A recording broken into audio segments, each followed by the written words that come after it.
और आज मां दंतेश्वरी की कृपा से बस्तर एक नया सबेरा देख रहा है, विकास के रास्ते पर आगे बढ़ने के लिए संकल्पबद्ध। एक तरफ भारत के गृह मंत्री अमित शाह की ये बातें हैं जिसमें वो छत्तीसगढ़ के बस्तर में नए सवेरे और विकास की बातें कर रहे हैं।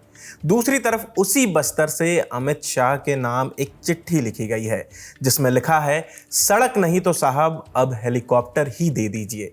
छत्तीसगढ़ के बस्तर रीजन के सुकमा जिले से आई ये मांग सिस्टम पर ऐसा तंज है जो विकास के दावों पर बड़ा सवाल खड़ा करती है। गांव वाले थक चुके हैं आवेदन दे देकर, अफसरों के चक्कर काट काट कर और गड्ढों वाली सड़क पर मरीज ढो ढो कर। अब थक हार के सीधे केंद्रीय गृह मंत्री अमित शाह को चिट्ठी लिखी है। मामला छत्तीसगढ़ के कथित नक्सल प्रभावित रहे सुकमा जिले के मारोकी गांव का है। वही इलाका जहां कभी नक्सलवाद का हवाला देकर विकास के काम अटक जाते थे, लेकिन अब गांव वालों का कहना है कि हालात बदल चुके हैं, फिर भी सड़क नहीं बदली।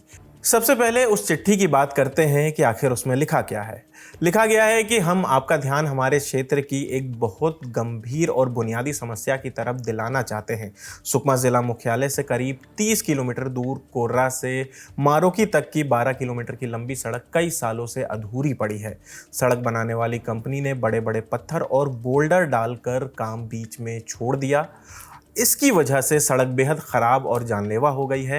हालात ऐसे हैं कि लोगों का पैदल चलना तक मुश्किल हो गया है। आगे लिखा गया है कि सबसे ज़्यादा परेशानी तब होती है जब गांव में कोई बीमार पड़ जाता है। ख़राब रास्ते की वजह से एम्बुलेंस गांव तक नहीं पहुंच पाती। इलाके में पहले से ही स्वास्थ्य सुविधाएं कम हैं। ऐसे में लोगों की ज़िंदगी और मुश्किल हो गई है। प्रशासन ने पुराने रास्ते को भी पत्थर डालकर बंद कर दिया है, लेकिन नई सड़क का काम आज तक पूरा नहीं हुआ। अब जब गांव वालों के पास आने जाने का कोई सही रास्ता नहीं बचा है, आपसे विनम्र प्रार्थना है कि ज़मीनी रास्ता बंद होने के कारण हम ग्रामीणों को हवाई रास्ते से आने जाने के लिए एक हेलीकॉप्टर प्रदान करने की कृपा करें। लोगों का आरोप है कि गांव को जोड़ने वाली सड़क पिछले 10 साल से अधूरी पड़ी है। सड़क बनाने के नाम पर जगह जगह बड़े बड़े गड्ढे खोद दिए गए हैं। पुल पुलिया बनने थे लेकिन काम बीच में ही छोड़ दिया गया। अब हालात ऐसे हैं कि सड़क कम और पत्थरों गिट्टियों का मैदान ज़्यादा दिखता है। पैदल चलना भी मुश्किल है। हाल ही में ट्रांसपोर्ट मिनिस्टर नितिन गडकरी ने कहा कि रोड कंस्ट्रक्शन में एआई का इस्तेमाल हो रहा है। रोड में गड्ढे कितने पड़े हैं, क्वालिटी कैसी है, आसपास में अतिक्रमण कितना किया है, ब्लॉक स्पॉट्स कौन से हैं, रोड का ट्रैफिक जमा कहाँ हो रहा है, ये सब डिटेल अब हमारे पास तैयार है। बताइए साहब, इधर एआई की बात हो रही है, उधर मरीजों को चारपाई पर ढोया जा रहा है। क्या विडंबना है। मारोकी के सरपंच सवीन मरकाम ने बताया कि अगर किसी गर्भवती महिला की तबीयत बिगड़ जाए या कोई बुजुर्ग बीमार हो जाए तो उन्हें खाट पर यानी कि खटिया पर लाद कर मेन रोड तक ले जाना पड़ता है। अगर वहां एम्बुलेंस मिल गई तो ठीक, नहीं तो कई किलोमीटर दूर गादीरास अस्पताल तक पैदल जाना पड़ता है। सुनिए उन्होंने और क्या कहा। तो उसको हम लोग इसीलिए मांग किए सर, हम कई वर्षों से रोड के लिए शिकायत कर करके परेशान हो गए। उससे अच्छा रोड नहीं बन रहा है तो नहीं कोई मरीज को काट के बोन के लाना पड़ रहा है, तो इसीलिए हम कब तक परेशान हो जाएंगे। इसीलिए हम अमित शाह से हम वादा लेटर लिखे कि हमको रोड नहीं बन पा रहे थे, इलेक्ट्रिक का व्यवस्था कर दीजिए, हम उससे कम से कम मारुति से सुकमा तक लाने के लिए काम आएगा बोल के।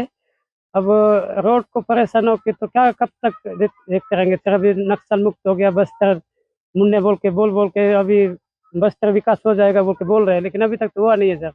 सोचिए, एक तरफ भारत अब अपनी अगली पीढ़ी की बुलेट ट्रेन बनाने की तैयारी कर रहा है जो 350 किलोमीटर प्रति घंटे की रफ्तार से दौड़ सकेगी, और दूसरी तस्वीर मारोकी से आती है जहां कीचड़ में फंसी एम्बुलेंस को ट्रैक्टर से खींचना पड़ रहा है।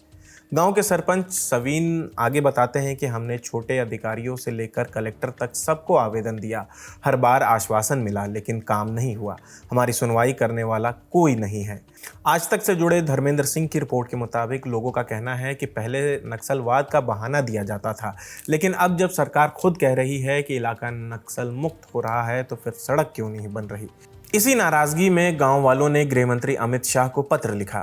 गांव में रहने वाले सुका ने बताया कि बरसात में हालत और ख़राब हो जाती है। राशन लेने के लिए 11 किलोमीटर पैदल जाना पड़ता है। अगर ट्रैक्टर मिल जाए तो 100 रुपये किराया देना पड़ता है। सरकार मुफ्त राशन देती है, लेकिन उसे लाने में ही पैसे खर्च हो जाते हैं। सवाल सिर्फ एक सड़क का नहीं है, सवाल उस विकास मॉडल का है जहां एक तरफ 350 किलोमीटर प्रति घंटे की रफ्तार से दौड़ने वाली बुलेट ट्रेन के सपने दिखाए जा रहे हैं और दूसरी तरफ लोग आज भी मरीजों को खाट पर ढोने को मजबूर हैं। मारोकी के लोगों ने हेलीकॉप्टर की मांग मजाक में नहीं की है। ये उस बेबसी की आवाज़ है जो सालों से अनसुनी पड़ी है। आपकी इस खबर पर क्या राय है, हमें कमेंट करके ज़रूर बताएं। मेरा नाम आसिफ असरार है। देश और दुनिया की तमाम खबरों के लिए देखते रहिए दी ललन टॉप।